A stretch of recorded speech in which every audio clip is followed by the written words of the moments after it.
right, guys, it's time for the Next Level Guy Show, a men's interview, interest, and improvement-focused podcast featuring interviews with the greats from all industries to help you better your life. Each week, a new episode features an interview with one of the greats, covering all aspects of their story, from life hacks to tips and protocols that have allowed them to live life on the next level. We then highlight concrete action steps that you can use to improve your life. And now, your host, Ian Dawson Mackay.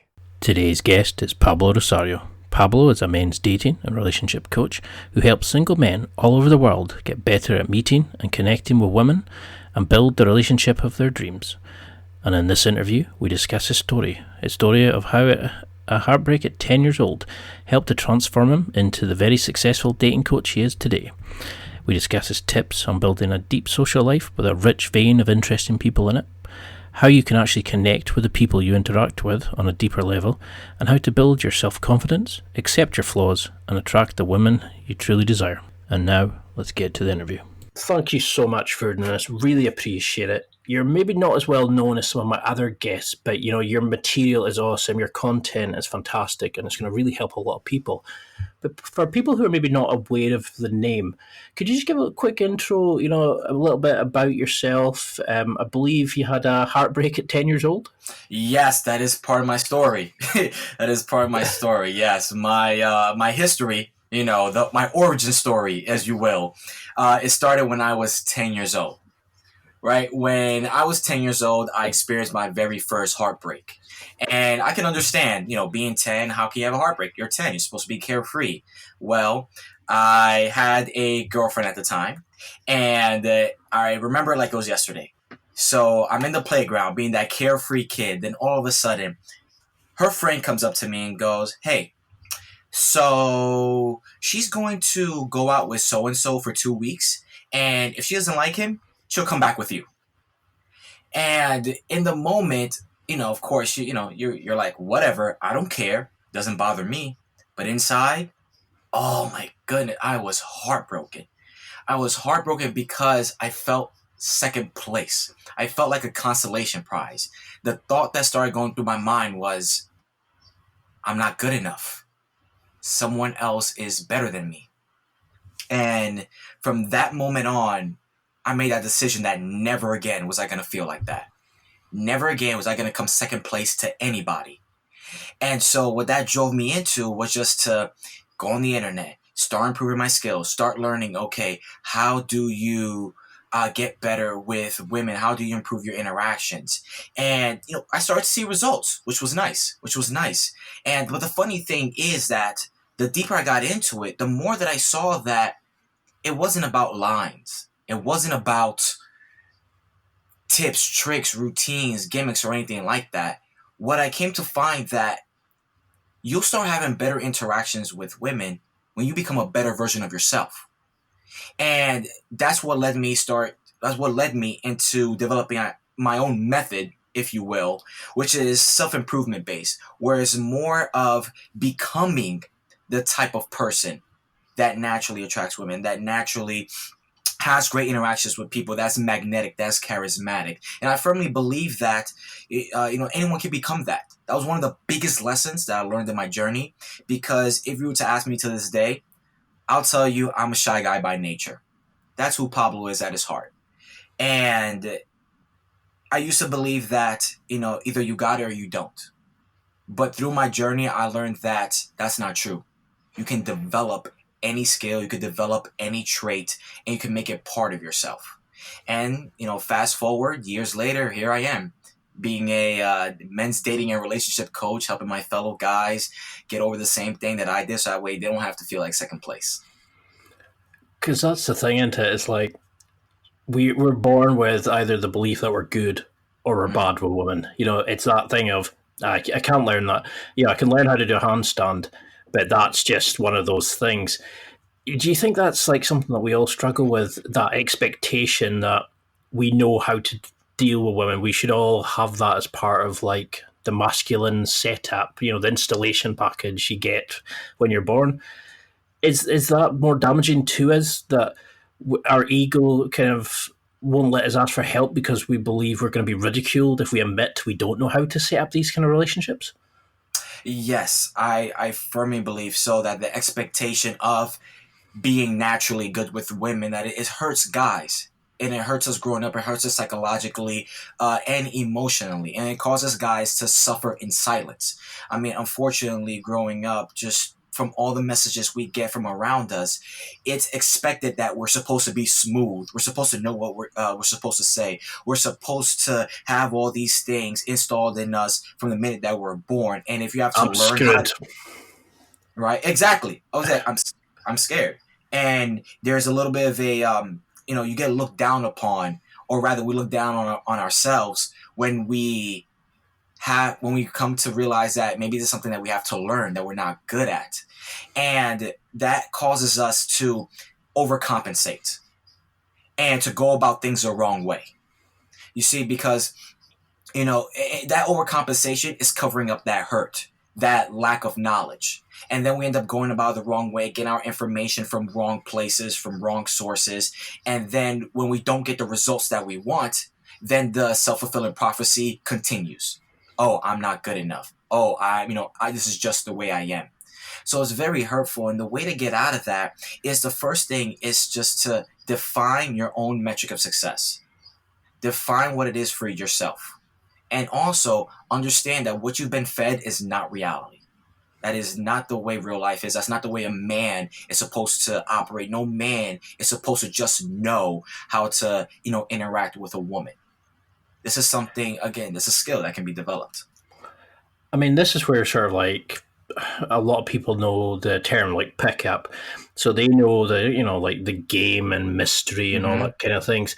But a lot of people have that kind of negative connotation of that, because they're teaching people, like negging and how to use a technique to get into bed and stuff like that. Whereas I loved your style of making you a better person, allowing you to see the joy that's you have in your own life that can attract people and make them attracted to you based on who you are.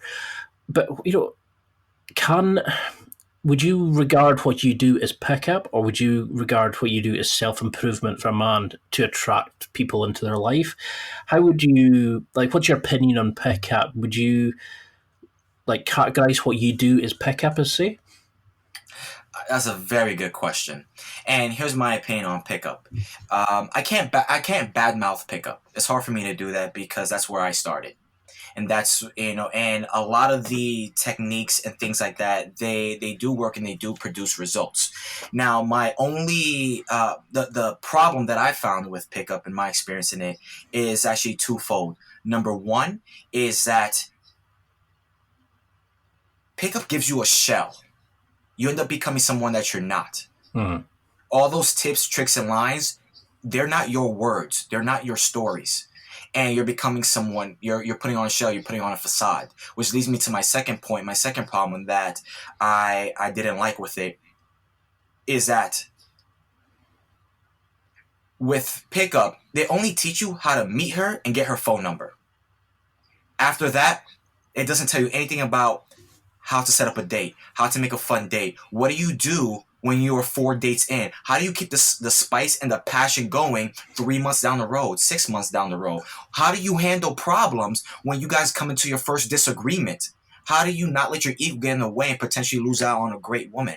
And so that was my problem with it. And that's where I step in. That's where I kind of see myself, is a dating and relationship coach, where I look at the whole spectrum of the relationship, from the moment you meet to 6 months down the road, because it is a different set of skills. Here's a beautiful thing that people don't understand, right? The skills that you develop to meet her, get her attracted to you, are the different set of skills that you have 6 months down the road when you have to have her fall in love with you again. It's a different set of skills that no one talks about, and that's where also I come in. And the all in all, where my whole style comes from, if you will, is the way to fix that problem, the problem of of showing up as a shell, and how to deal with problems in a relationship 6 months down the road. The way to solve that is by focusing less on the techniques and the words, but more focusing on the characteristics, behaviors, feelings, thoughts, and ways of being that produced those words and stories. And so then that way, you're the same person on day one as you are 6 months down the road. And so you're still charming, you're still funny, you're still doing the same jokes. You don't have to try to remember, like, oh, wait, what did I say before? Because it's not story. It's something, it's who you naturally are. I mean, a prime example of this is, it's funny what I say is that, so one common technique within pickup is the idea of DHV stories or identity telling stories, which are stories that are meant to convey a personality trait of yours. Now, when people start off, sometimes they go ahead and repeat stories that they've heard from other people because it's worked. But then later on down the road, when she finds out those stories aren't yours, your value points just goes down the drain. Now, myself, again, it's about being the type of person that naturally does it because it comes from my behavior, my way of being. When I first met my girlfriend, we would trade stories back and forth. And one of the stories that I would tell would be like, oh yeah, my previous job, I was a program director for an international mastermind company where I put on conferences for CEOs and entrepreneurs all across the country, Canada. And it was really fun because I got to meet a lot of people. And that story, it's not a lie. It's really my life.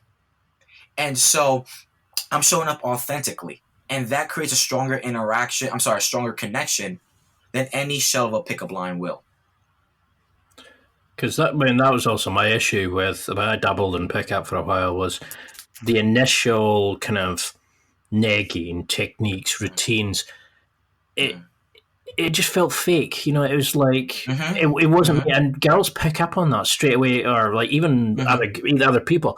They know you're talking out your arse. They know that the energy's wrong, that that there's a fakeness behind it. And when I finally found, I think it was Aristide Marx's stuff about, you're the prize, making yourself the natural, it kind of went, oh right, you can do this. And that's what I love about your stuff as well. It's you work on the behaviors of it. You work on like making you a better person to attract the lady. But how do you even start that? Because a lot of guys would start pickup and they like the routines and stuff like that because they don't believe they deserve women. They don't even believe that they can attract women. How do you even start going through a mental roadblock like that, where somebody doesn't even feel themselves or even know who they are as a person to start attracting people? That must be such a mental, nightmare. Nightmare for people who A, don't know who they are, and B, can't accept that they could be happy, meet people, date around, whatever it is they want. How do you work with somebody to get through that? Well, that's actually a common thing, which is why guys turn to pickup and they never leave it, in my opinion. And the reason for that is because deep down, they don't truly believe that they're worthy of the women that they want. And that worthiness actually has nothing to do with women at all. It actually has to do with, their own feelings of self-worth. And what I would do is I would have a conversation with them, and then through my line of questioning, help them realize and try to help them find out, where did that start? Because I guarantee you that feeling of not being worthy does not only apply to their love life. I'm willing to bet also that also applies to their professional life, to their friends. I guarantee that they won't take opportunities, or maybe they self-sabotage because deep down they don't feel worthy enough. And so then the issue is not just with women, like I said, it's an all-around thing. And what I would do is just talk with them and ask, okay, when was the first time that you realized you weren't worthy, that you learned you weren't worthy? 10 times out of 10, probably sometime in childhood. Something happened where, possibly mom and dad, they wanted something. Or perfect example. Let's take myself, for instance, because it's something that I struggled with. And I recall being younger. And I remember, because I played baseball a lot when I was younger. And I remember when I would do well, oh, you did so great, gives you big hugs. Oh my God, you're the best. When I did poorly, it'd be a quiet ride home. And the message that I internalized was, I'm only worthy of love if I achieve things. And so that was the message throughout my whole life. And it carried over to my interactions with women. I wouldn't approach certain women, have conversations with them, because in my head I would think, oh, I haven't achieved enough in my life to be worthy enough to talk to her. And I missed out on a whole lot of opportunities because of that. And so to give you the short answer, the way to get past that or to better deal with it is to realize, one, your current framework of worthiness is based on the fact that your worthiness is dependent on something outside of you, meaning your achievements, meaning your looks, meaning your finances. And any system where it's depending on something outside of yourself is not a productive system. It is the equivalent of depending on the weather. And what's going to happen is that you are then going to be at the whims of that thing that's outside of you. And to live your life with something else having power over you is not a great way to live. So the solution is shift that power from outside internally. Shift that sense of worthiness from something outside of you to inside of you. And what I would tell people is just to redefine it so you can set up the game to win. And for me, it's always, I define, for me, my worthiness, not by the results, but by the choices that I make. Because I feel like your choices, that's within your control. If you make the choice to go up and talk to a woman, you are infinitely the man, so to speak, than the guy who doesn't talk to her at all. Even if she quote unquote rejects you, you are still better off because you made the choice. And just the choice alone says a lot about a man than anything else. And that's my belief. I mean, I love that, because something you said that I really loved was, I think I can't remember the interview, but you said, the thing that makes you most attractive is finding out who you are and becoming the best version of yourself. And I really love that kind of, that you can be the person you want to be. You just need to learn how to, do the cheat codes and get them out. But something you hear a lot of guys saying is, how can I feel worthy or find value in my life when I don't feel anything of value in my life? Like I'm in a dead end job. I don't like my friends. That to me, that's a really, is that a hard mindset to break, or is it something that we just perceive as quite a heavy roadblock, but is actually quite an easy thing to shift to kind of get people going? I mean, do you have to work with somebody for a long term like that? Do they have to do things like NLP, positive affirmations, or can that be something that can be sort of reversed quite quickly? Well, the truth is that this type of work is a lifelong journey. So here's something that I tell people to help them understand and help them get better at it. This won't go away. This feeling of unworthiness, it won't go away. So that's number one right there. Because, people try to struggle and they try to make it stop, make it go away. And that is the equivalent of rolling a boulder up a hill. It won't. And so first step is just to accept that it won't go away. And so being that it won't go away, so the next question is okay, cool. If it won't go away, then what? Then I would tell them this. Then the goal is not to never feel like this, but to shorten the periods in which you do. Because the success is not in never falling. The success is how short can you keep the downtime, or how quickly you get back up. And so with things like, with things like, oh, I don't have the right friends, I'm not in the right job and things like that, I would tell him this: listen, I understand where you're coming from, and I'm not denying it. I'm not denying your reality, and I empathize for you. But you have to take responsibility. There comes a certain point where you have to take responsibility for your life and your experiences in life. There's no one with a gun to your head saying you have to stay at the same job. There's no one with a gun to your head saying you have to keep the same friends. Now, granted, I understand each situation is different.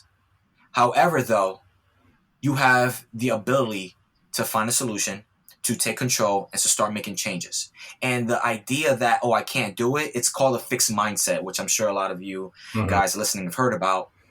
And that fixed mindset will keep you exactly where you are. And it's developing the growth mindset that you can develop anything, you can learn anything, you could change anything. Everything's malleable. That is where your power will come from. And as you're doing the work, as you're doing the work, like I said, well, yes, there are things that can speed up the process, things that can, give you results right there in the moment. But what I would encourage everyone to do is to not look for the quick fix, but rather look for the ability to win that battle easier and easier. That's great. And that's a better mind frame. Yeah. I love that kind of approach, that kind of thing of it's not going to be easy, but just start trying to make it less. If it's happening 10 times, aim for it to be 9 times.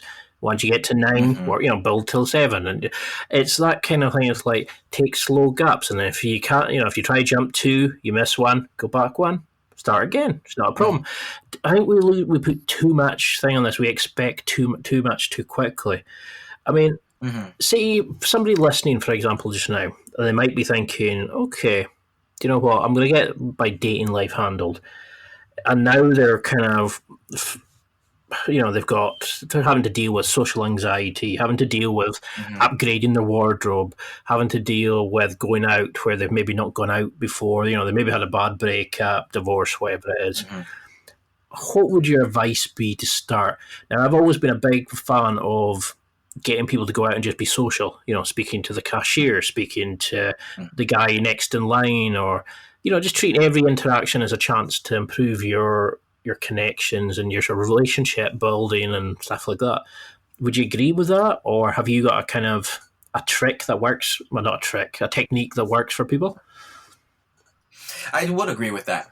For anyone that's out of a breakup, for anyone that's trying to get back in the quote-unquote game, anyone that's shy, has social anxiety, and wants to get back out there, the first thing I would say, just get used to talking to people. At the core, these things are just social skills. That's all they really are at their core. Or it's just the ability just to talk with people, make them feel comfortable, and have a good conversation. And so for anyone just starting out or trying to improve their skills, the first thing I would say is just get comfortable talking with people and having a normal conversation with no agenda. With no agenda at all. And you start there, and here's the second part, do it every day. Do it every day. Because if you only do it on Friday and Saturday nights, it'll take you a very long time to get good. But if you do it for small amounts of time, every single day, you will see results. There's actually an exercise for anyone out there that I give a lot of my clients that I work with. And they're called the 30-day high challenge. Nice and easy, nice and simple, but the results are amazing. The payoffs are amazing. So what I tell people to do is to say hi to one new person every single day for 30 days straight, from Monday to Sunday, and do not miss a day. Just say hi to at least one person. And what you're going to find is that, one, talking to people starts to become a habit. Because currently right now, I'm willing to bet that any person in that position, if you take a look at his life, he doesn't spend it around people. He doesn't talk to people. So one, saying hi will turn into a habit. That's number one. Number two, internally, his beliefs about himself and other people will start to change, because he's gonna have repeated experiences that are going to show his subconscious, like, hey, what we used to believe is not true. People are actually nice. People actually smile back to me. People are actually friendly. And so once those beliefs start to change, the identity starts to change. Then they no longer start to think of themselves as a shy guy, as a person who's not good at talking to women. They start to see themselves like, hey, I'm a social person. I'm the type of person that people respond to positively. And then the last thing that they'll see by saying a hi to people every single day for 30 days is that there are opportunities everywhere. That you just don't have to go to the bar. You just don't have to go to the club. That there are opportunities everywhere for you to create a relationship, for you to find someone. All you have to do is get out of your house and open your mouth. I love that sort of thing, because I think I read, was it a YouGov study somewhere, and it said that the average, it was like an American study, it was like the average American male has not made a new friend in like 4 years, and it Wow. was terrifying. And I was just looking at it, going, "Oh, okay." And I think that's the thing into it, is that we think we can only go out to the bars. We can only go out to the bars with our current friends. We can only go to the places that they're going. And it's like you're saying, there's millions of opportunities to do things. And if you only restrict yourself to certain situations, you're only going to get to meet people in a certain situation and a certain type of person. Because maybe the people you want to date don't go to bars and clubs, but you're Mm-hmm. restricting yourself into there. I mean, something I've always kind of noticed is that we tend to build, strong friendships or attractions, when we're the real version of ourselves. Now, Mm-hmm. do you give them a script that says just go out and say hi till they start feeling they're able to be a bit more vulnerable and open up about themselves and their beliefs and stuff like that, or should they just go out and go hi? Do you have the time on you or something like that? At what point do they start taking that a bit further and trying to, start a conversation going, try to be a bit more, the interesting guy in the room, as I've seen, some of your Mm-hmm. stuff doing. How do Mm-hmm. you escalate that, take it to the next level? Avoid ignoring the pun. Mm-hmm. And so what I do is I explain the framework of which how to have a conversation, how to have an interesting conversation where you do end up with a date or a phone number or a new connection. And then within that framework, I allow them to execute that framework however they see fit. That allows individuality, that allows them to not be fake, that allows them to be themselves. And so, for example, one of the things of the framework is telling a story about yourself, right? That way, that's the way people communicate. Whenever you talk with friends, it's not interview style. No, you guys trade stories back and forth the way friends do. And so do that with a stranger. It starts setting the frame that you guys are friends. And so when I say tell a story, cool. We start off by saying, okay, tell whatever story you want. It's up to you. That's pretty easy. All right, now let's take it to the next level. Okay, now tell me a story where you were determined to accomplish a goal. Well, there was this one time where this happened. Excellent. Tell me this other story one time where you were the leader of a group. Bam. Okay. So now what we've just done is that we've shifted from just talking to now talking intentionally. Because that's where the transfer happens. That's where the crossover happens. First, they have to learn how to talk, how to have a regular conversation, how to have an interesting conversation, and then you learn how to you push the envelope, and now you say things intentionally, things with the intention of conveying a message, conveying a personality trait, sparking attraction. And so it all comes with baby steps and mastering the step before. And once you feel comfortable in the next step, then it's time to go to the other one, and then the next one after that, and after that. And it's funny because I'm actually just working with a client who's going through this. Now there's gonna be, for some people, that fear of making that bold step, of maybe flirting. Maybe they feel, there are some people out there that they can have great conversations, but they feel nervous flirting because they're putting themselves out there. Understandable. So then what I tell them to do, this is why I tell them to talk to everyone, practice with everyone.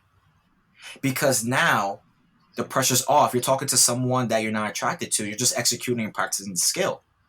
And so then now you feel safe to take that steps. And that's essentially what the whole thing about confidence is feeling safe to take the next step. That's what hold guys back. They don't feel safe to take the next step. And so it's about creating that environment, that container, or creating an exercise that allows them to feel safe to take that next step. And then once they see, hey, I can take this next step. Oh, nothing bad happened. And actually the opposite happened. This person laughed. This person asked me my name. Oh, wow. And then bam, that's how their confidence builds. And then we just ride that momentum onward. I love that approach. It's that kind of, you're taking the stress out, you're slowly ramping it up.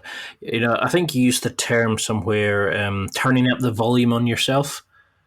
It's, Mm-hmm. I love Mm-hmm. that. It's that moment of slowly building up that and letting the world see the true version of yourself. So how, Mm-hmm. if somebody is a bit of a dick, if a girl you're speaking to rejects you, so it's hard to explain it to somebody to treat it as a learning experience who at that kind of level, of just starting out, maybe sees it as like an insult on your life in general, whereas it could be them just having a bad day or working or whatever. How should people treat rejection in these sort of situations? Should you go back and analyze the conversation, write out a journal on it? Should we just go, well, or count to 5 and then say a mantra? Is there a way you found that can really help guys learning and getting back into the art of meeting women and meeting a girlfriend can deal with Yeah, rejection? yeah. Oh man, I love these questions. You got me so excited now. All right, I love talking about this stuff. No, that's actually fantastic. Yeah, because that's one of the things I was thinking about. I'm like, man, I don't want to get rejected. Rejection sucks, and because you get rejected, and then you're down for the rest of the day and the rest of the night, and then you don't talk to anybody else because you're in your head. And so I spent some time thinking, okay, how can I circumnavigate that? How can I help people with that? And I got a couple of things, which is fantastic. Okay, number one, it's definitely redefine rejection. Okay, redefine rejection, and what I mean by that is, okay, if you go up to a girl, all right, what do you first within yourself? What do you qualify as rejection? For some guys, it's maybe being ignored. For other guys, maybe it's her saying, "No, I don't want to go out with you." Maybe it's just her being polite, then excusing herself. Like, what does rejection look like to you? Okay, that's number one. All right, the second thing is that if it does happen, here's a beautiful thing: do not take it personally, because it has absolutely nothing to do with who you are as a person. Okay, what it is, because I'll tell you why it has nothing to do with you as a person. Because one, you had no malice intent, no malicious intent. You did not go over there with the intention of being rude, mean, offensive, disrespectful, or anything like that. You went over there with the intention of creating connection, of providing a great conversation, and that is who you are. And so just because like you get rejected does not equal I'm a bad person. It does not that at all. So erase that formula from your head. So but take it as feedback. Take it feedback on your technique. Take it as feedback on what you did. That's that growth mindset I was talking about. All right, and you said a very great a very great technique, which I use and I tell a lot of people to do, is to journal what happened. Journal what happened, and then repeat it back in your head, and then redo it again, but with you doing the right thing. I can't tell you how many times I've been in situations where I'm talking to a woman, I'm like, hold on a second, I've been in this situation before. I know what I did wrong last time. And the funny thing is, what you did wrong is probably as simple as maybe, changing one single word in your question. And then when you're in that situation again, bam, you're going to do it again. And so the most important thing is twofold, like I mentioned, is one, don't take it personally, because it's not about you. You said it. Maybe she's having a bad day. Maybe her cat died. I don't know. But it has nothing to do with you. Second is to journal and take it as feedback and see what you've done better. And I'll leave you guys with this when it comes to rejection. My favorite analogy to use is imagine you're offering someone a piece of gum and they say, no, thank you. What are you going to think? Are you going to be hurt? Are you going to think I suck or I'm not worthy? No. Of course not. You're gonna think like what? Let me ask you. What are you going to think? It's just, oh my god, that's just opened up so many. It's just made light of so many supposed like heartbreaks and all that kind of stuff. When I think about it like that, that's just an awesome way to look at it. I never even thought about You see? You see? Once I learned that, it blew my mind. And I'm sure as you're thinking about the heartbreaks, you're like, wait, Yeah, nothing moved. She just didn't want the gum. Okay.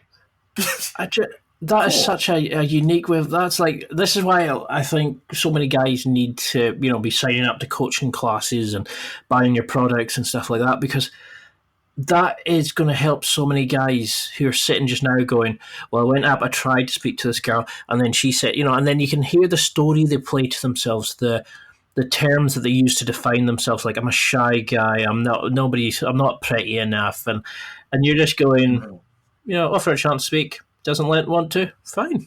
Go to the next one. Find the girl that does want. That's going to sound bad. Who wants to chew your gum? Metaphorically speaking, there is someone out there who wants to chew your gum. I want to see that as your tagline on your website next. But I've already seen a second interview coming, because there's so much of this stuff that I was so excited to chat to you about this sort of stuff. But I mean, if we flip the switch, I'm trying not to use pickup but indicators of interest. What are things we should be looking at? What is the bit that makes you go, okay, maybe there is an attraction here, or there is maybe a friendship blossoming, or there is a chance for me to network with this person and help them and go to a new club or something like that with them. How do you know if a conversation is going well? How do we know if a girlfriend or something like that is coming into the chances? Yeah, look at the body, because the body never lies. And what I mean by that is, take a look at the body language. Are they exhibiting open body language? Here's some quick ways to figure out. One, are their feet pointed in your direction? Typically, we point our feet in the direction of things that we are interested in. Look also at the shoulders. And and also the hands. If you see that the hands are relaxed in an open palm type of way, that means we're comfortable, we're open to receiving. Look at the eyes. If you see direct eye contact, their eyes are not really shifting back and forth, but direct eye contact, which is a good sign. Laughing a lot at everything is a great sign. When they touch you, that's another great sign. When they ask you questions, that is a fantastic sign, because they're engaged in the conversation. When they give you well thought out answers instead of just yes or no, they elaborate, which is another question. Another great indicator of interest, so to speak. Also playfully hitting. All right. Another way too is, and this is something, guys maybe go over their heads, right? When she tests you. Some guys think like, oh, she's just busting my balls. She's being a ball buster. No, she's intrigued, and she's trying to see if what you're putting out is the real deal. And so otherwise she wouldn't do it. It's like when you're testing a car, you know how you kick the tires of the car? It's the same. She's kicking your tires to see if you hold up. And so the minute, which is what my girlfriend did to me the moment we met, she busted my balls, and then she asked me, how old are you? You look 17. And then I told her, yeah, you're exactly right. I have the best fake ID in the world. I actually got it from a Cracker Jack box. You should see it. I didn't crack. And that added to the interaction. And so that is those are a couple great ways to see. Let me give you this last one too. This is like a secret but advanced one, right? If you're brave enough, this is for my brave guys out there, right? Purposely drop the conversation. Don't pick it up. If she picks it back up, then that's a great sign that she's interested. It's time for a quick break. There are millions of potential products to buy, so how do you know which ones are worth your hard-earned money? Simple. You go to nextlevelguy.com/affiliates and explore those that will transform and improve your life. You'll find deals, listener exclusives, and special offers with some great companies. Recommendations are 100% honest and only on items Ian has tried or believes in. The companies showcased will make you a better man in all areas of your life. Simply go to nextlevelguy.com/affiliates and level up. Honestly, where were you about 20 years ago when I was starting out? There were so many times I'm sitting there going, fuck, now I see where that went wrong. That's why like, Yeah. the stuff I've seen, like of RSD Max and then yourself, it's that kind of opening up this avenue of, you don't need to be the same cookie cutter guy. That not every girl wants the muscles, not every girl wants the Henry Cavill looks and stuff like that. Because that's the bullshit thing, isn't it? Is we get told a story by society to buy, new boxers and new shirts and like all this kind of shit. Like, but how do you get through that to people? Is looks don't matter, muscles don't matter. It's you. You're the person that actually, you're the prize. You just need to learn how to like sell your life better. You need to be a better Yeah. marketer, so to speak. Yeah. No. Oh my God. Yeah. You said it. Listen, for guys, looks don't matter. All right, looks don't matter at all. I remember, and this is the moment that actually blew open for me. I'll never forget it. I went to a porn convention like 6 years ago, and yeah, and I was talking to one of the actresses, and we got on the topic about guys, and she was real beautiful, and and I made the joke saying, "Oh, you probably like them like 6'5" with muscles and stuff like that." She goes, "No. Actually, I love husky guys. I love large husky guys." And I was like, "Really?" She goes, "No, I think they're so sexy. I freaking love them." And that blew my mind. And that looks don't matter. Now, I'm not saying look like a slob. Absolutely don't. Obviously be well groomed. But what is attractive is the personality and the fun that you give off. And that is what women become attracted to, because there are plenty of guys who are just aesthetically good looking. They're beautiful. However, they're duds. They don't know how to excite. They don't know how to inspire emotion or anything like that. But more than anything, they're not themselves. And so how do you become yourself? How do you figure out who you are and turn the knob to 11? I'll tell you. Self-acceptance.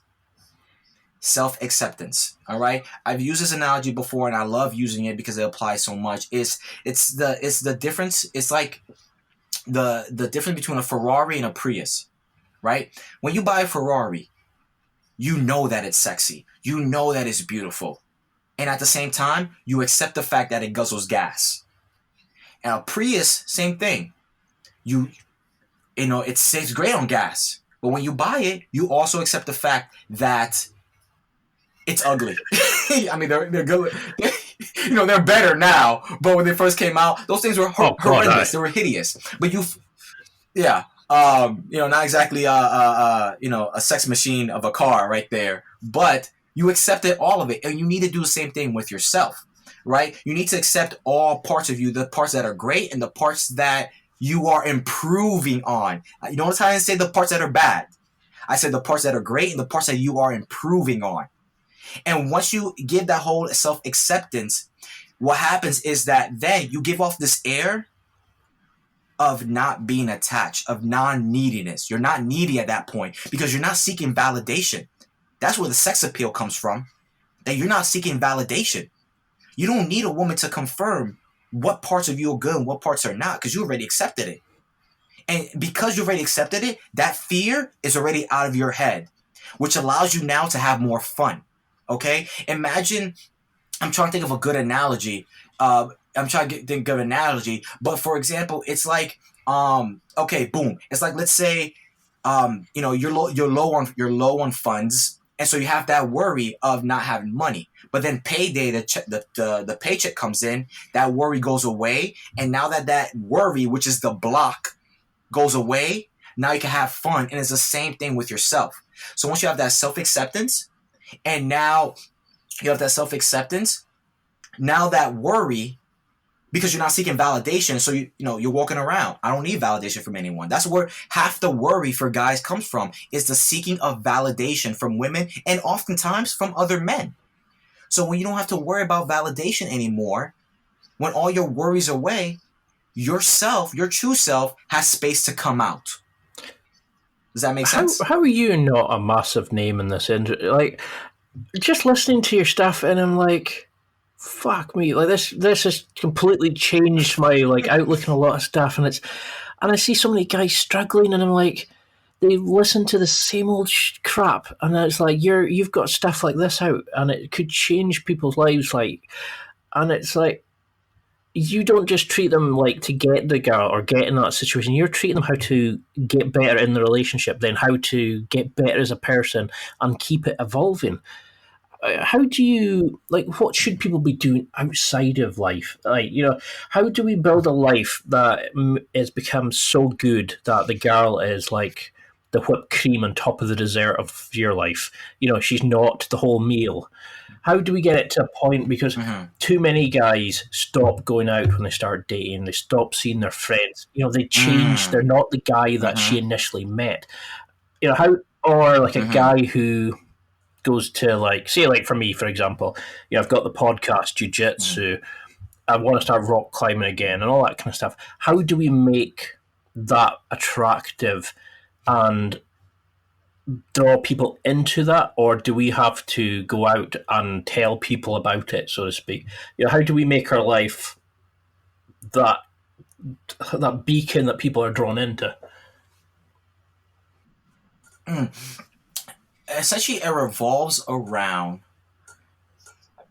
chasing and doing things that makes your heart sing, that really lights your heart on fire, wherever that is. It could be reading, it could be rock climbing, in your case, jujitsu.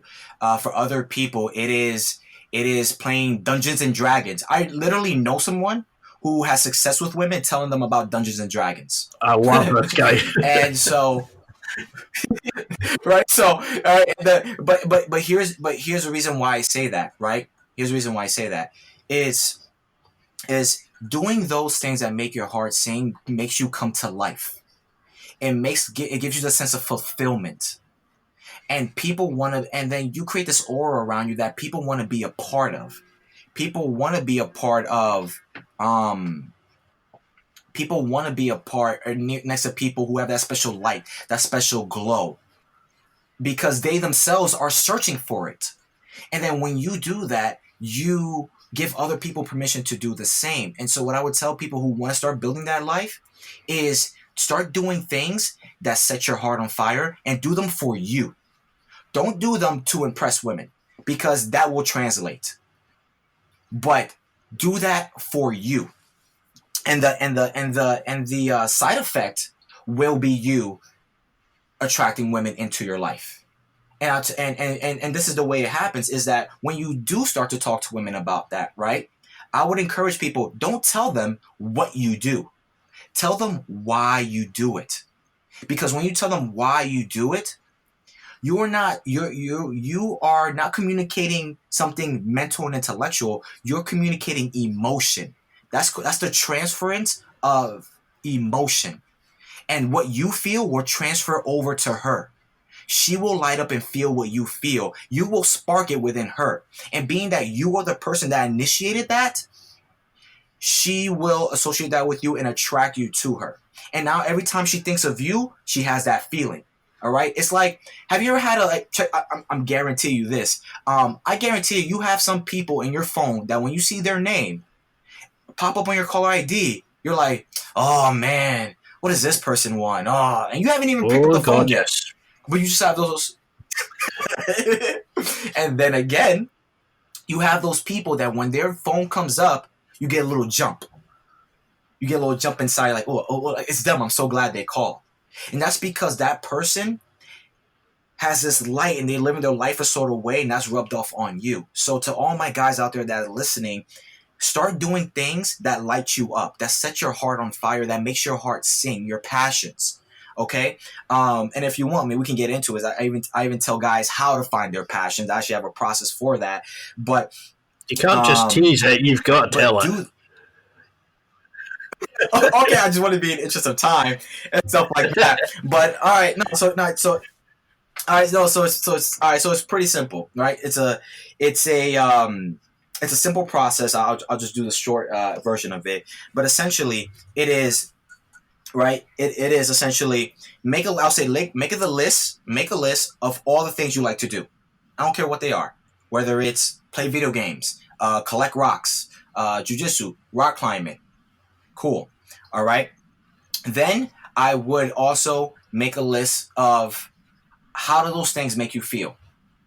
Like what are the like ways of being that you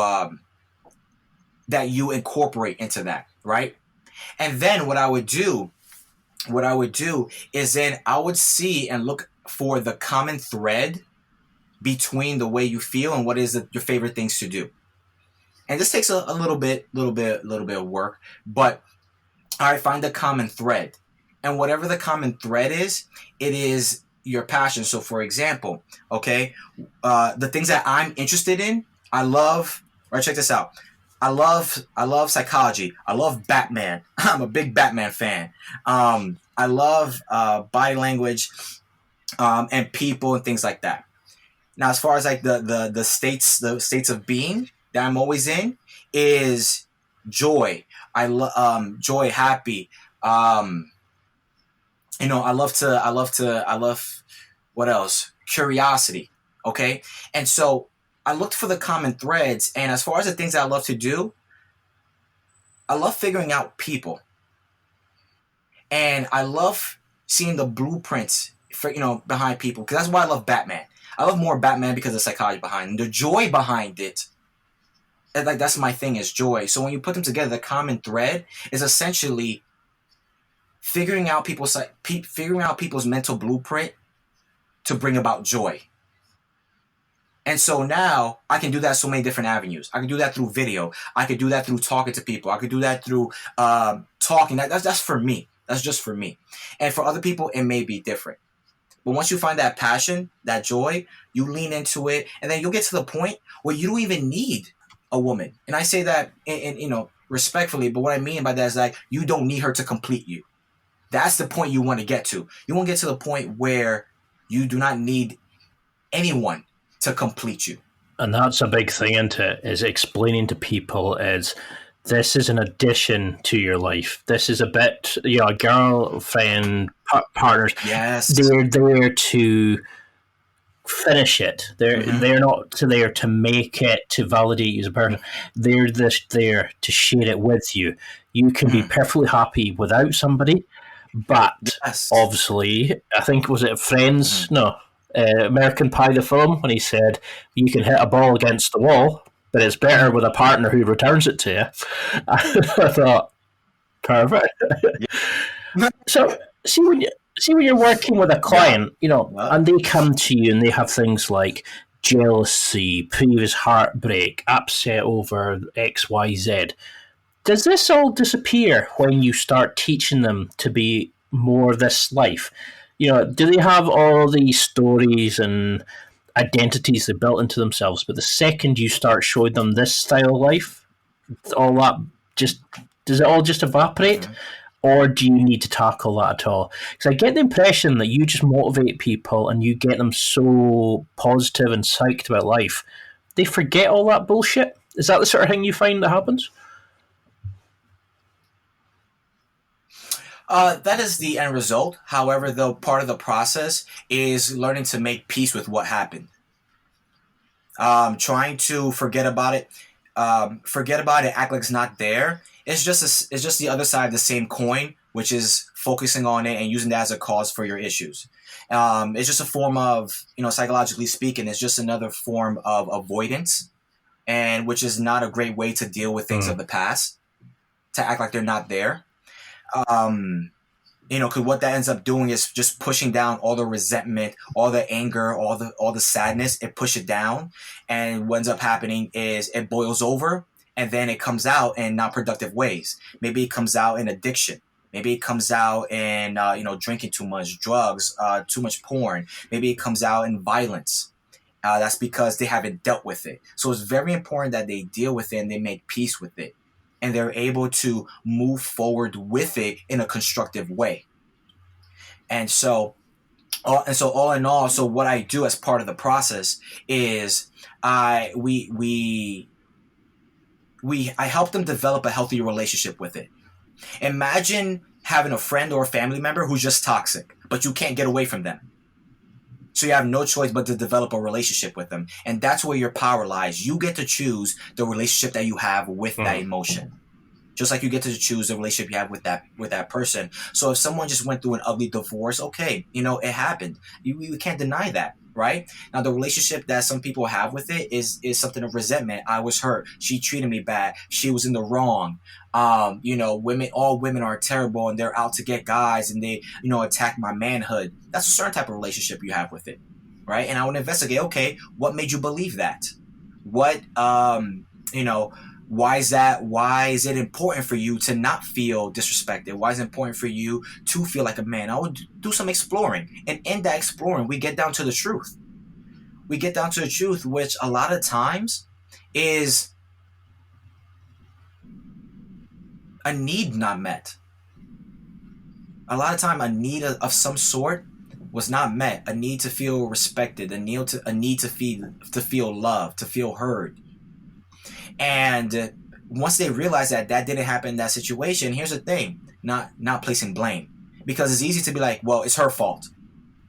Well, again, you're putting something outside of yourself.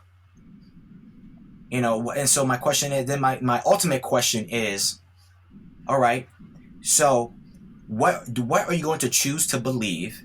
What are you going to choose to do so that way you have a positive experience of life? Because I'll tell you what, you tell me any situation that you had with a woman that was terrible, and I'll bet you $1 million you're only telling me half the story. Because there are details, because like from a psychological standpoint, NLP, that's my thing. We pick and choose certain information to fulfill a certain narrative. And we delete and ignore anything that proves the contrary. Or we ignore other possibilities. And so, prime example, let's say you were rejected from a woman, you just went over and said hi. In your head, women are mean, and women like that with brunette hair, they're all mean from this area. Okay, now, could something else be true? Could it also be possible that she didn't hear you? Could it be possible that maybe she didn't speak the language? Could it be possible that her family member just died? And so in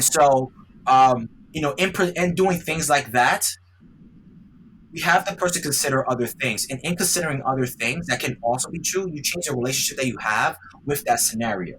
And then, let's say, again, with the woman who rejected you, let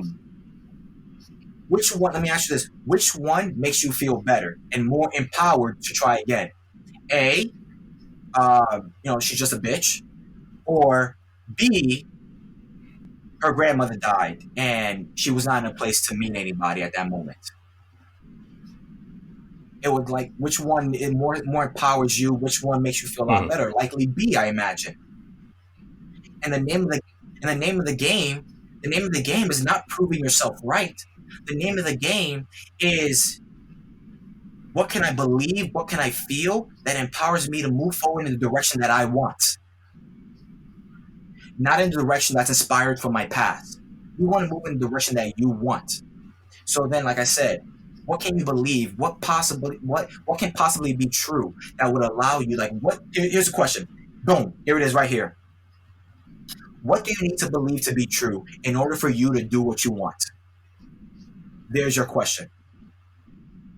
Whatever answer you come up with, believe it, it's true, and then move forward. I just love it. You're just throwing out gem after gem after gem just now. This is why I cannot.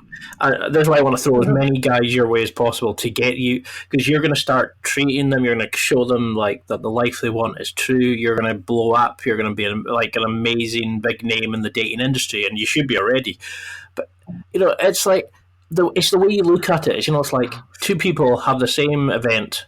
They both have a different recollection of it. Who's right? Neither of them, because they're both admitting different things depending on what they believe from it. And when you sort of stop and think about that, you go, oh, right.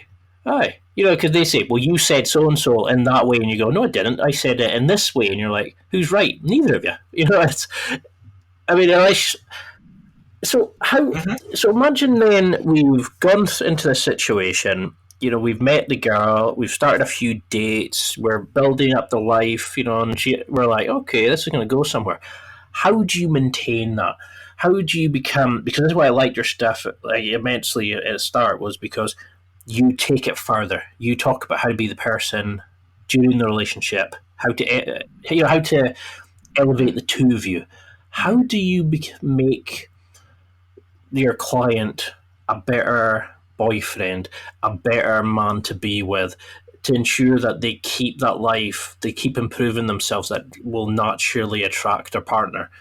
How do you take pickup, which is just about meeting them, and actually make the relationship the best? I don't know. I'm trying to think of the best way to put it, but how do you just make them a better boyfriend? It's a great question. I love that, and it's interesting because you know my family comes from Dominican Republic. So it's well known that Spanish or Latin people tend to be lovers, and my philosophy, it came from the success is not in getting her phone number. Um, yeah, so the success is not in getting her phone number. The success is not in getting her to come out with you. The success, like the mark of a true seducer, the mark of a true lover, is the ability to make the same person fall in love with you again and again and again.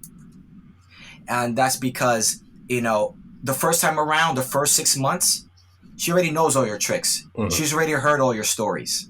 Now, and right, thinking in the spirit of self-improvement, now, what new stories can you tell? How can you evolve so you can re-engage the same person? That requires for you to become a better version of you. That requires for you to evolve. See, where people go wrong when it comes to being a boyfriend is that they get lazy. They get lazy, tell the same jokes, go to the same bar, do the same dates, Netflix and chill type of stuff. Me personally, in the spirit of constantly evolving, you not only have to constantly evolve and self-improve in terms of your job, in terms of, your growth, you have to evolve as a boyfriend. And that requires you reinventing attraction, reinventing the dates, reinventing how to tell better jokes. I've been with my girlfriend for 2 years, and and for me, for example, like one of the funny things that when we first got together is that I love telling stories, and for me, it's a game where I tell stories, and she has to figure out whether or not it's a real story or a made up story. And at this point, she's gotten really good at telling whether or not my stories are made up.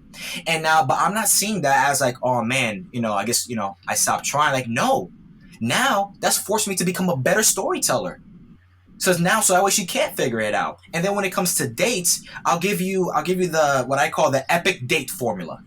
This is the way to constantly come up with fun dates, because you just don't want to get lazy. You go movies and a dinner and a movie. All right, you always want to be that superstar. You want to be the boyfriend that she tells stories about. You want to be the boyfriend that her friends get jealous of because she goes on awesome dates. And the epic formula is like this, right? The first thing that you need is a theme. Similar to the genre of a movie, you need a theme. So whether that be like, okay, horror, nerd, kung fu, um, space, action, you need a theme. The second thing that you need is our rules or parameters, kind of like the name of the game. For example, me and my girlfriend, we did something we call a little kids date, and in it, we one of the rules is every time we cross the street, we had to hold hands, and you could only step on the white lines. Don't step on the lava. And so every time we did it, like little kids, we held hands when we crossed the street, and we stepped on it. We stepped on the white line. So that's an example. Like, you need parameters. The third thing that you need is accessories. If you want to buy accessories, dress up in the theme that you're in. You don't have to go out and get a costume, but get dress up, because what happens, actually psychologically speaking, is I believe it's called cognitive. Oh, the term escapes me. But essentially, the term is that the clothes that you wear influence how you think, which is why people who wear lab coats and they take tests, they tend to be smarter. Or people that wear Superman shirts tend to lift more. And so the clothes that you wear influence how you think and the experience that you have. So with me and my girlfriend, for example, we did something called a nerd date. And what we did is we wore glasses and suspenders. And then the last thing is a second location. The second location after the main date, because the second location is an opportunity for you to recap what happened, to bond over the experience you just had, and to connect and come together even more. Because connections happen over shared experiences. That's how deep connections happen. So if you can create a wonderful shared experience and then you're at the second location, you're more likely to see her again. You're more likely to deepen those feelings I will say amor. Mhm. That's my Spanish side, but of love, of connection. Uh, you're more likely to deepen it. And also, if you're just starting out, you're more likely to get a second date. And so you do those four things, you're going to be an epic boyfriend, an epic dater from now to 50 years from now when you're having your 50th anniversary.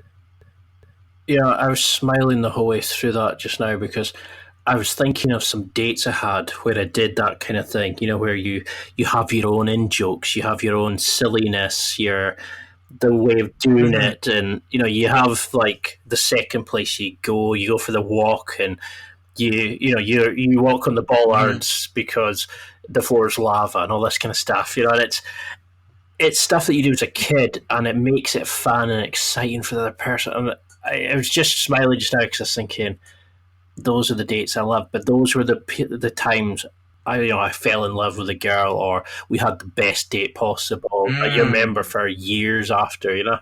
That's so vivid in your mind. But something I remember you saying as well about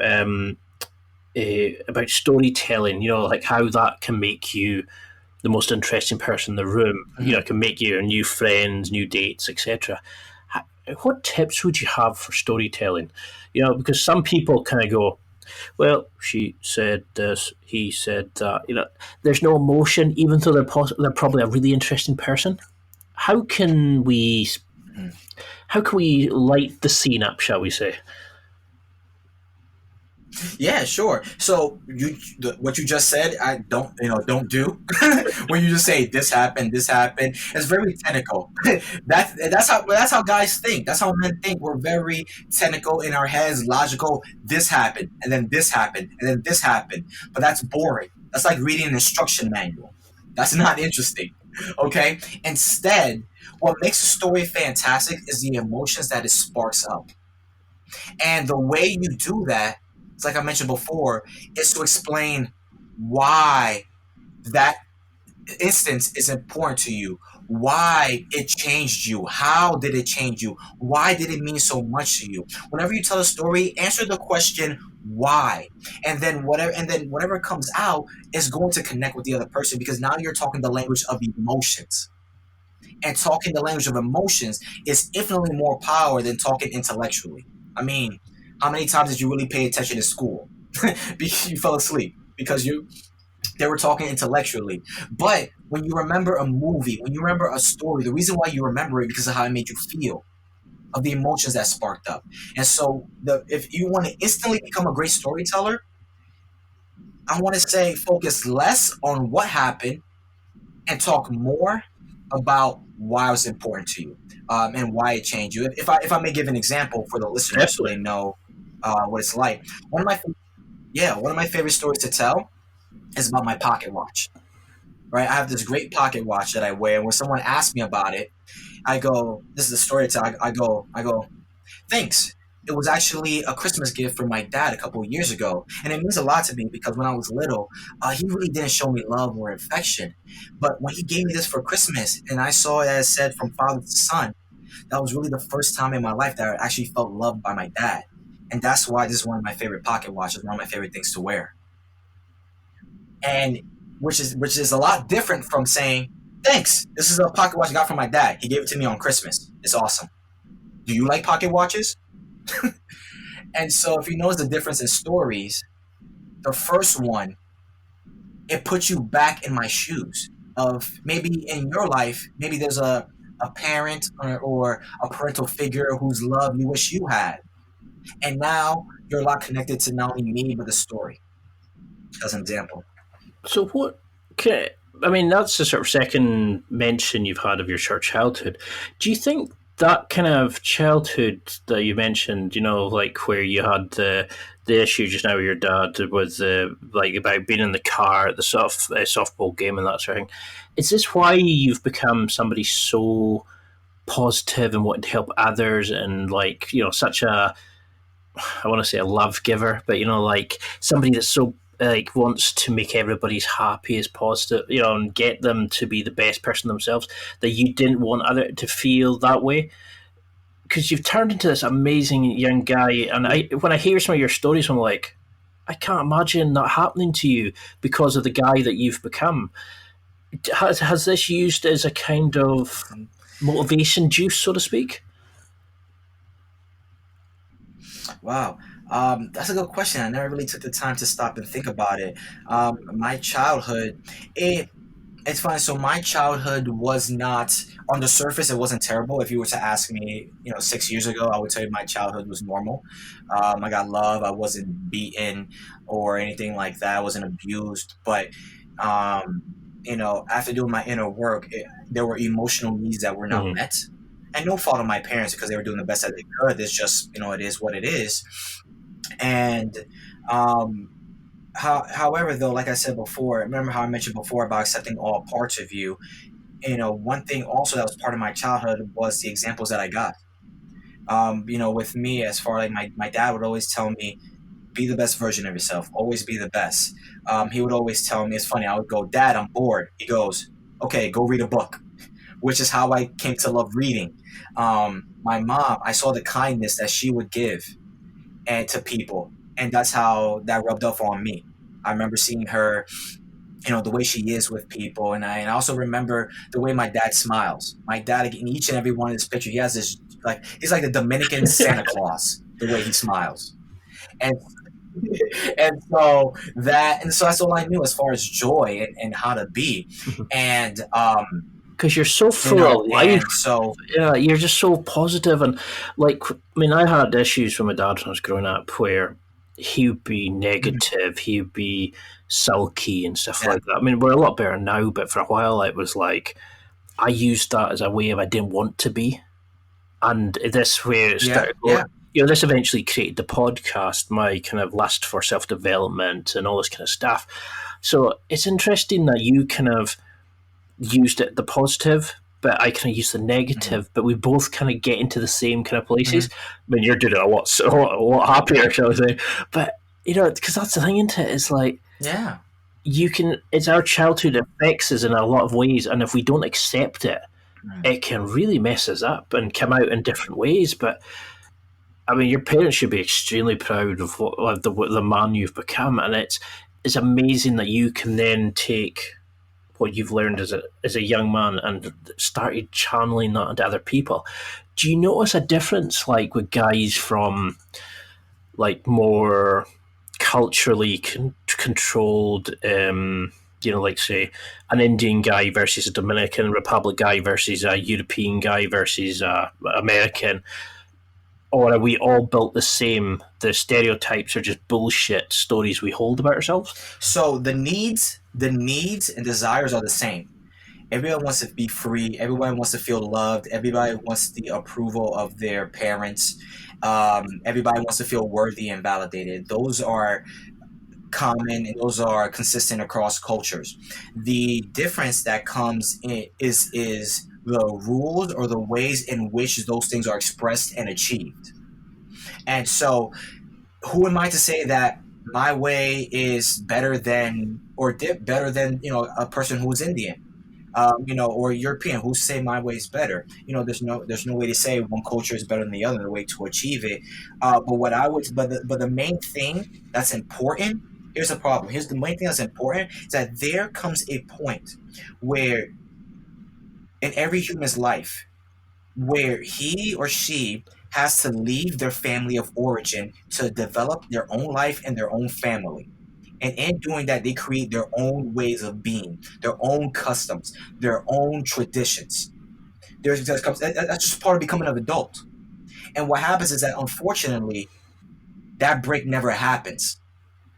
that we become grown adults still living with the same rules, still living with the same conditions that when we were younger. And we do not realize that we do have the ability to break that off. And of course, we don't want to break that off because we're breaking away from our family, because we are, kind of distancing ourselves from our parents. But that's not the case. You're not breaking away from your family because you still love them.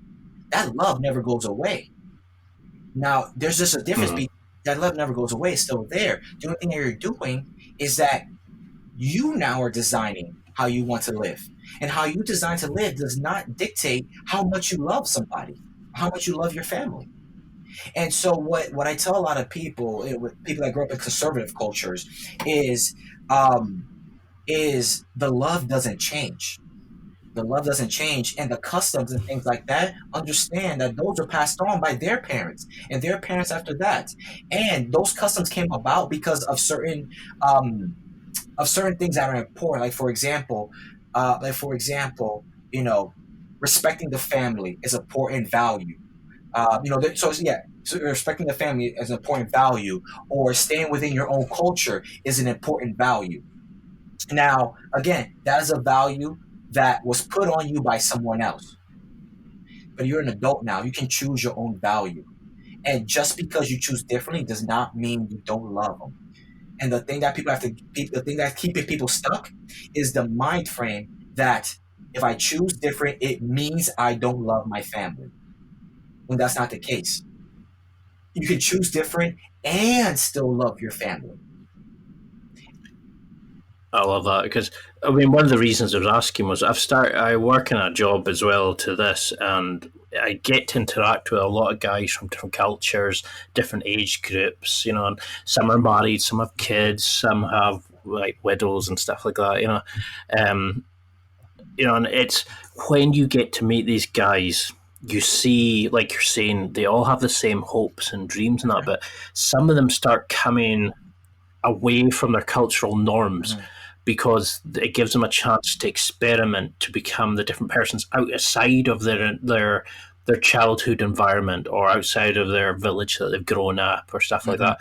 I mean, I come from a highland fishing village, and I had to go to a city to really kind of get the chance to develop and learn who I was as a person. I've had a guy come across who came out as homosexual because he would have never been accepted in his kind of village. We had guys who come out and they've ended up marrying outside of their culture and stuff like that. And it's like you're saying, the desires and the hopes are there, but they kind of have to deal with the family side stuff. And it's really weird that something that supports and loves and nourishes us can actually hold us back from being the person that they would hope we were going to be. And it's, I mean, I could talk to you for hours about this sort of stuff, but sometimes a thought comes in my head and I throw it out there and I go, ooh, I better explain that one. I mean, this is like, we've been going for almost like an hour and 20 minutes, and I've literally still got pages worth. So I definitely want to have you on again. I really hope you've had as much fun as I have. Oh, yeah. You're going to be a massive name. I mean, what would you say if you had to sort of like identify myths or actions? So say you had somebody in front of you just now listening, and they said, okay, what do you want me to do? Would it be just go out and start speaking to people like you had identified earlier? Or is there 3 tasks that you'd want people, like a set of homework for them? Okay, so first part is, I would say, I mean, if we're really going to get into it, and you're the type of person who's not looking for a quick fix, which I hope you are, and those are the people that I love to work with, is the first step is education. The first step is just educating, understanding your thoughts, yourselves, why you are the way you are, how you came to be. Because in understanding, there's freedom. Because when you understand, then the fear goes away, the confusion goes away. So I would recommend a couple of books. One of the first books is actually by my mentor, Neil Strauss, which is The Truth, an uncomfortable book about relationships. Also, one of the first books I would recommend reading. The reason why that book is awesome is because in the book, Neil, have you ever read the book? The game. No, The Truth. His second book after. Oh, sorry. No, I've read the game, but I was trying to think I'd have read the truth. Sorry, I was away with that. No, I don't believe I have. I've seen you've mentioned it in several interviews. Is it one of those must-read books, do you think? 100%, 100%, especially if you're a man. 100. I mean, it's great for women as well, but especially if you're a man. The reason why, because in the book, what Neil does is that he goes, exploring to, he deals with a common male problem of, I want to be in a relationship with this woman, but I have these desires to sleep with other women. And is monogamy for me, is being an open relationship for me, why am I like this, why is it difficult for me to open up, why is it difficult for me to be vulnerable, and things like that. And also, it deals with dating in real life. It doesn't talk about dating as if we live in a real world where you don't have desires for anyone else. It talks about dating like, from a real perspective. And so in that, he goes through the journey and just does a lot of self-knowledge and self-educating. And by the end of it, I'm not giving the ending away, but by the end of it, essentially what he realizes is whatever works for you, make sure it works for you because you want it to, not because of society, not because of your friends, not because of your parents. And whatever you want and whatever it works for you, as long as you're honest, upfront, you're not hurting anyone else or yourself, it's okay. And so that's definitely the first book I would highly recommend in getting when it comes to the self-discovery and the self-development. The second book I would recommend, especially for men, is this book by James Hollis, which is Under Saturn's Shadow. And it's James Hollis. He's the guy's a legend. That book is fantastic. What that book talks about essentially is how it talks about how as men growing up, we no longer have rites of passage. We no longer have any ritual that separates us from childhood to manhood. And what ends up happening is that we carry our childhood into manhood. And because of that, because of those unresolved things from childhood, they manifest themselves, and we don't exactly, think we're worthy. We don't think we are good enough. Part of that reason is because we're still living in our father's shadow. We're still living by the values of our father. And so what that book talks about is essentially it explains that. It also explains getting out of it and getting to the place where you develop your own values, your own family. So those are the two books: The Truth by Neil Strauss and Under Saturn's Shadow by James Hollis. Great two books to get you started on this journey. That's what I would recommend people to do. Because it's weird. I've got a whole section of questions I haven't gone into yet about rituals into manhood, how we can, like masculinity, how we can be men in today's society, and how technology is affecting us, all this sort of stuff. Stuff we can definitely go into the second. I've never heard of that book, but it sounds fantastic. It's certainly something I'm hearing a lot of guys mention on this podcast, and it's really kind of making me look at. Like rituals into manhood, how we can do it in today's society even, especially when a lot of the rites of passage would no longer be allowed or could be done today because there isn't that environment to, it's just, I love the way that you look at life and you just keep looking to prove yourself. But what about things like meditation, journaling, all this sort of stuff? I mean, you said earlier that you were, you read, you wrote out a lot of stuff, but what else do you do in between your self-development for yourself? How do you work on yourself? Is there anything else that you do in terms of like a routine that helps you develop yourself? Yes. So in the morning, I have my routine of things that fill my soul. And for me is reading, gratitude journal, running,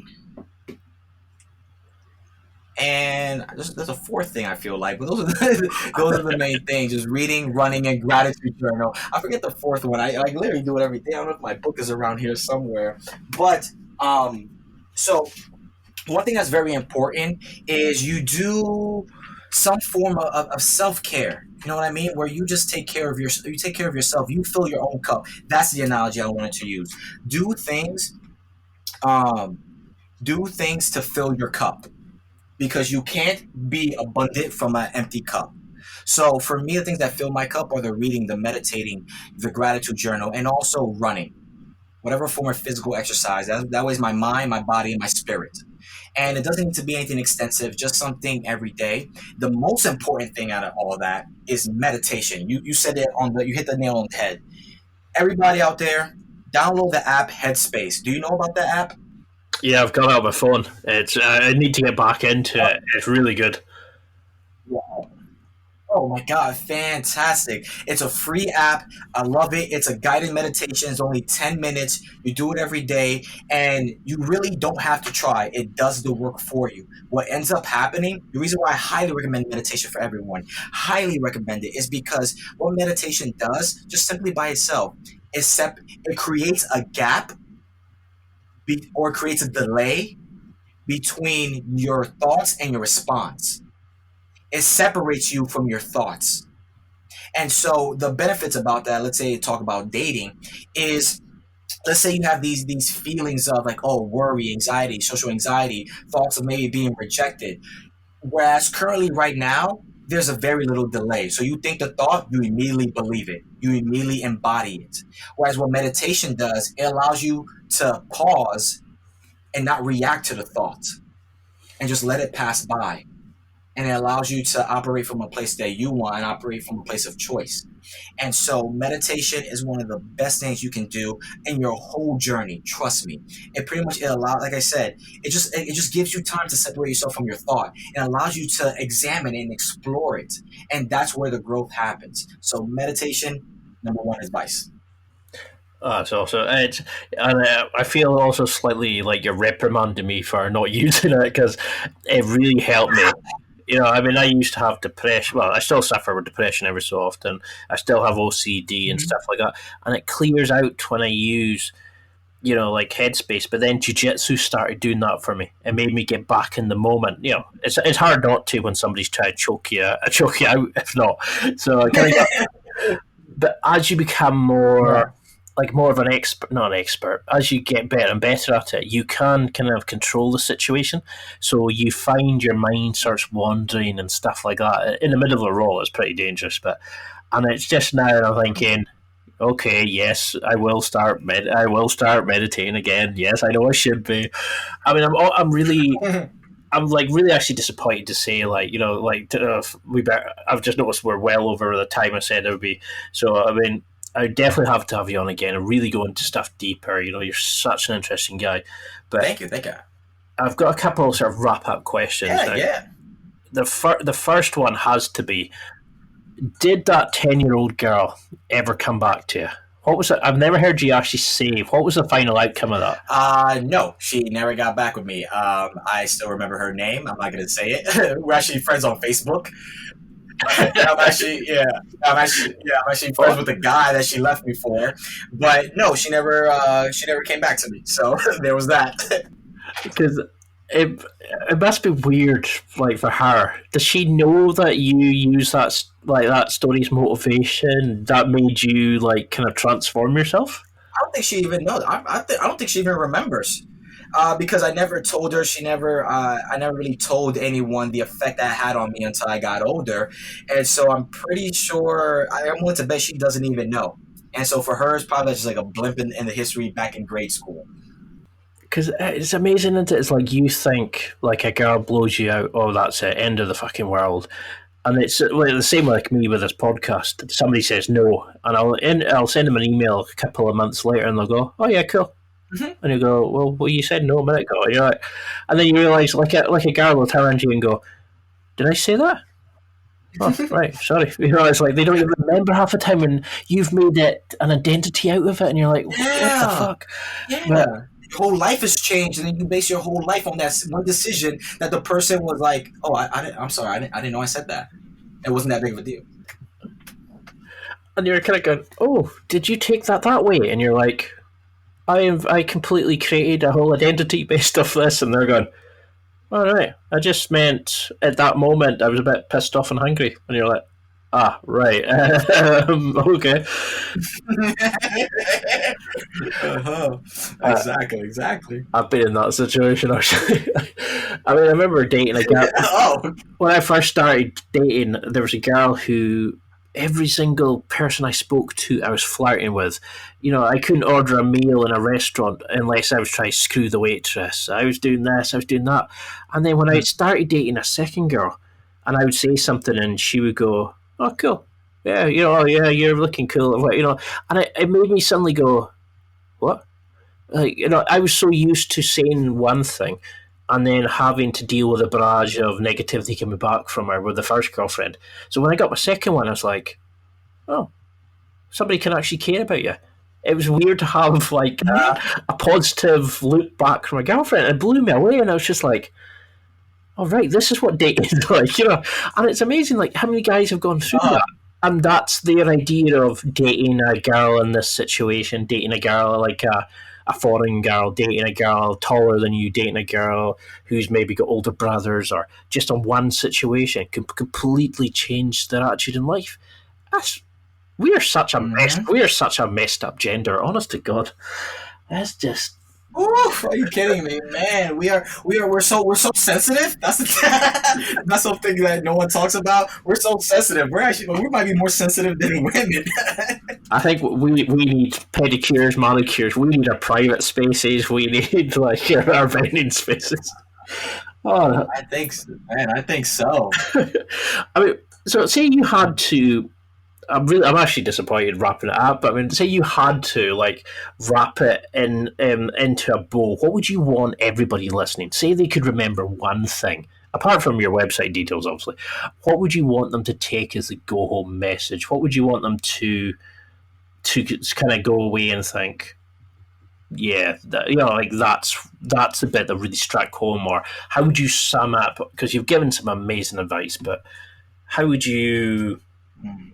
tidy it in a bow, so shall we speak? Because you're definitely coming back on. I've had so much fun doing this, but I'm just always wary of people's That, time. But you know, what would you want them to take from it?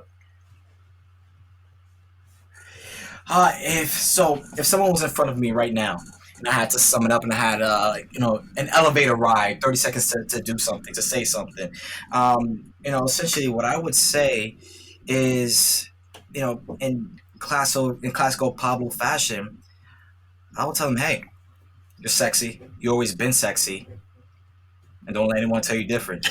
Now go after what you want. Love that. That's superb. There you Now, go. something I always ask people. Now we know a lot about you as a dating coach. We know about your history, your motivations, and stuff like that.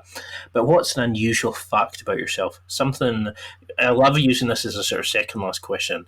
You know why Mhm. it's a draw to get people to listen to the end because there's always something amazingly unusual. What's an unusual fact about yourself that few people know that you would like people to know about, or that always blow people away when you tell them? Oh, interesting. I'm an aspiring magician. Good I job. love I love magic. Have you seen Yeah, it? I love magic.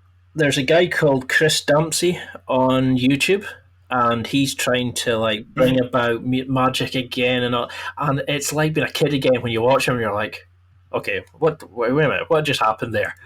Can you? Are you good? Like, can you do tricks on that? Yeah, I can. I mean, it's something I've been doing on and off for a little bit. My favorite, well, my specialty would be coins, making coins disappear, pop up here, there. I'm starting to get better at cards now. There was that was something I've always loved since I was younger. I was fun fact about Pablo. I was actually in the Magic Club in high school, and so that is something not a lot of people know about me. Oh, that's cool. And are you the guy that goes into the bar? Do you have like your coin to do the pull it out of your ear and all that kind of stuff? I mean, is that can would you recommend guys do that if they're into magic? Pulling the deck of cards out in a bar or whatever. I wouldn't recommend a deck of cards per se. I mean, you can, but I prefer to learn magic, that street magic that you could do anywhere with anything. So things like coins, matches, bottles, that type of thing. And I would highly recommend just learn one trick. Just learn one trick, and then when you do the trick, don't go, "Hey, do you want to see a magic trick?" Because then you're that guy. Yeah. But instead, as you're telling the story, do the trick. Bring attention to your hands. Do the trick as you're telling the story. Make it part of the story, and then don't even bring attention to it. Have the main focus be the story, but you're just doing the trick, and that gives it that much more of an effect. I'm seeing a second channel for you coming up. You know, another website, Pablo Does Magic, where you kind of go off and, you know, by day you're a dating coach, by night you're a magician. I'm sure there's a TV series. Exactly, that's what I like. Well, Right. I've had so much fun. I really don't want to have to go, but I've got to move on. I've got to go and travel in a minute. But for people who want to get in touch with you, there must be hundreds who will be wanting to sign up, get dating advice. You know, how can they work with you? How can they buy products from you? How can they sign up for your newsletter, website, social media, all that sort of good stuff? Yeah. Well, first off, I want to say thank you.